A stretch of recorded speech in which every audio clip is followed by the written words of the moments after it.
অনেকে বলে যে যদি ভগবানে বিশ্বাস করেন তাহলে খুব ভালো হবে, যদি ভগবানে বিশ্বাস না করেন খারাপ হবে, এরকম কিছু হয় না। যদি ভগবানে বিশ্বাস করেন এবং সঠিক কাজ করেন তাহলে হয়তো অনেক কিছু ভালো হতে পারে।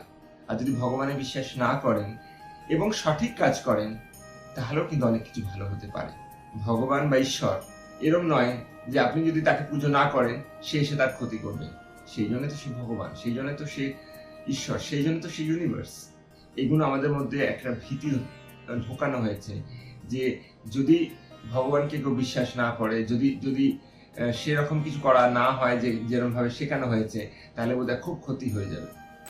ভগবান এত নীচ নয়, ভগবান এত ছোট নয়, এত ঠুনকো নয় যে আপনি যদি তাকে বিশ্বাস না করেন সে আপনার ক্ষতি করবে। বরং আপনি তাকে বিশ্বাস করে যদি ভুল কাজ করেন, অন্যদের খারাপ করেন, তাহলে কিন্তু সে সন্তুষ্ট থাকবে না।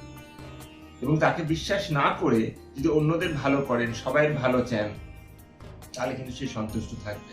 অর্থাৎ মরাল অফ দ্য স্টোরি এই নয় যে আপনি কতটা পুজো করলেন, কত কত গ্রন্থ পড়লেন, সেটা কিন্তু মরাল অফ দ্য স্টোরি না। প্রচুর লোককে দেখি প্রচুর গ্রন্থ পড়ে, প্রচুর পুজো করে, কিন্তু মনে মনে অন্যদের খারাপ চাইছে হয়।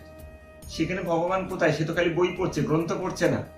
সে কিন্তু ভগবানের ছবিটা আছে আর সে খালি বইটা পড়ছে, কিন্তু ভগবান কিন্তু ওখানে নেই। কারণ সে যদি নিজে অতটা নেগেটিভ মানুষ হয় যে অন্যের ভালোতে খুশি হচ্ছে না, আপনার কি মনে হয় ভগবান সেখানে থাকবে? সেখানে কোনো পজিটিভ শক্তি থাকতে পারে? এই জিনিসটা যদি বুঝতে পারেন, দেখবেন জীবন ধারণ কিন্তু আরো সুবিধা হয়ে যাবে, আরো সোজা হয়ে যাবে।